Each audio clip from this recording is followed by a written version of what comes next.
Welcome sa Dries TV. Kung interesado ka sa ganitong news, huwag kalimutang isubscribe ang ating YouTube channel. Maraming salamat! Welcome back again sa ating YouTube channel mga kakimpaw, and sa update natin ito ang pag-uusapan natin ay tungkol sa mga importanteng kaganapan kina Kim and syempre kay Paula Avellino.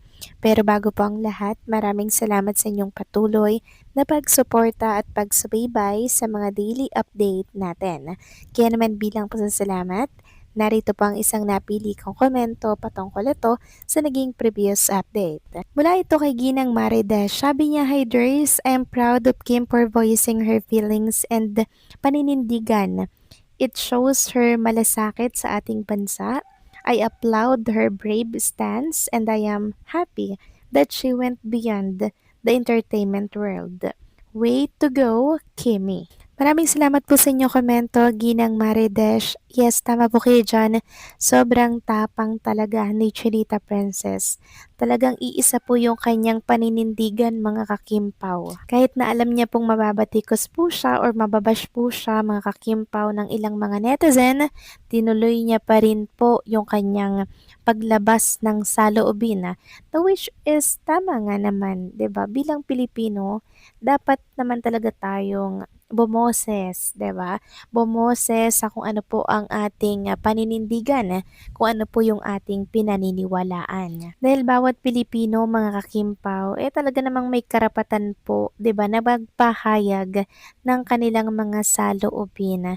So nasa demokratiko po tayong bansa na kung saan ay okay magpahayag ng ating mga paninindigan, ng ating mga pinaniniwalaan or ating mga standing, 'di ba, sa mga nangyari po sa ating paligid.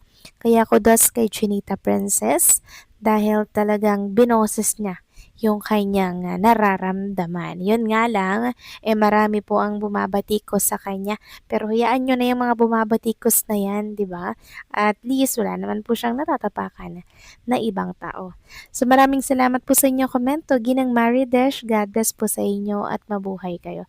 So eto na nga, pag-usapan na natin ang mga balita po na nakalap natin sa update na to, at unahin na nga natin pag-usapan ng tungkol nga dito sa natanggap lang naman po na award ni Chinita Princess sa pagiging isang good taxpayers, mga kakimpaw. Yes, ibabalik natin yan since ito din ay binabalik sa mundo ng social media dahil ang daming bumabati ko sa kanya, mga kakimpaw Sabi nga dito, marami na namang galit sa opinion o suggestions ni Kim Chiu. Wala na ba talagang karapatan magsalita ang isang tao bilang mamamayang Pilipino? So ayan po yung plaque of appreciation for Kim Chiu Kimberly Suyap, mga kakimpaw, as one of the top taxpayer media personality of revenue. Yes, mga kakimpaw, isa po siya sa merong matataas talaga na binabayaran dito po sa BIR. O, di ba? Nakaka-proud kasi ang dami niya pong business.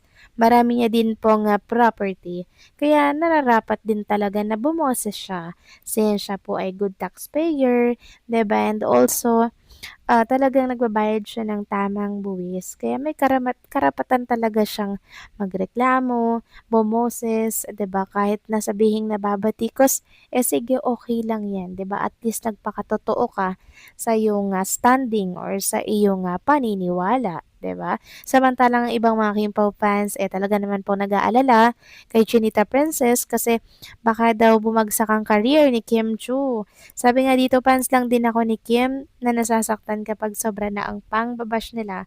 Yun lang, mga Kimpaw Lansya. Yes naman, nasasaktan tayo sa mga nababasa natin sa social media, pero isipin natin na na-given na po yan para sa isang public figure like Chinita Princess, 'di ba? Hindi naman kasi lahat mapapabilib niya or mapi-please niya po, 'di ba? Lahat tayo iba-iba po ang mga opinion natin. Kaya sana igalang na lang din natin kung ano yung opinion ng bawat isa kasi sa ganyang part pag nakialam pa tayo, 'di ba? Ilalo lamang pong gumugulo. Magkaisa na lang tayo para po sa bayan natin, 'di ba? Kasi yun naman talaga ang kailangan. Hindi po natin kailangang mag-divided kasi tayo po ay isa. Mga Pilipino po tayo, mga kakimpaw, at yun yung dapat nating isa-isip at isa-puso, 'di ba? Magkaisa po tayo para sa kapakanan po 'yan ng ating bansa. Yun lang yung atin, 'di ba? Huwag po tayong mag-away-away. Walang, ibang maapektuhan dito kundi tayo rin po, mga kakimpaw, tayo rin. Kaya sana sa darating po na botohan, sabi ko nga po, piliin niyo po, mga kakimpaw, yung nararapat po talaga na maupo po sa puwesto para hindi po natin maranasan ang mga hirap katulad po nito, mga kakimpaw. Sa kuryente pa lang sobrang taas na po ng mga pinapatong. 'Di ba? Grabe, halos kalahati, mga kakimpaw, pahirap po talaga. Kaya bumawi po tayo sa susunod po na eleksyon, yung nararapat maging matalino na po tayo, okay? Samantalang pag-usapan naman natin, mga kakimpaw, tungkol dito sa napansin ng ilan sa mga fans kay Chinita Princess sa pagbabalik niya po dito sa Edge Showtime. Nakita lang naman nila etong, suot-suot na watch ni Chinita Princess na napag-alaman po natin na ito pala ay Cartier watch. Grabe, Santos de Cartier watch na nagkakahalaga lang naman, mga kakimpaw, ng sobrang nakakahilo na 2 million. Sobrang nalula ako, mga kakimpaw, sa halaga po talaga ng watch nitong si Chinita Princess. Pero syempre, kayang-kaya niya po yan. Kaya nga, 'di ba, nasa kanya yan eh. Kasi kaya niya po yan, na afford niya yan at na deserve niya yan, mga kakimpaw. Meron nga pong ilan akong nababasa na baka regalo daw to ni Paolo Abilino, mga kakimpaw, kaya Chinita Princess para sa kanyang kakatapos lamang na birthday, since si Kim Chiu nga po ay mahilig talaga sa mga relo ng Cartier na yan. So hindi imposible, since si Paula Avellino ay mahilig din talagang magregalo, mga kakimpaw, na mga mamahalin po na kagamitan.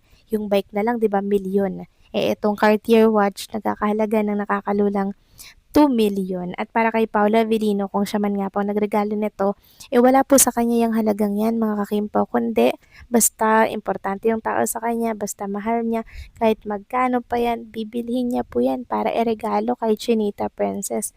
Kasi ganun po siya magmahal. Ganun po siya katindi magmahal, 'di ba? Grabe din pong magbigay.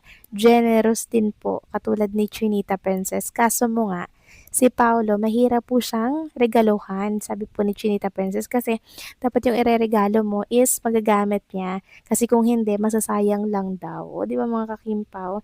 Ito namang watch, lagi ang magagamit ni Kim Chu sa kanyang mga show, sa kanyang mga event, di ba? Kasi hindi po nababakante talaga si Chinita Princess eh. Kaya araw-araw niyang magagamit kung regalo man nga yan ni Paolo Abilino. And alam niyo naman kung mag-ingat si Chinita Princess, 'di ba? Pag galing niya kay Paolo, talaga namang syempre yung sentimental value, mga kakimpaw, ando doon. O, 'di ba? Ang sweet.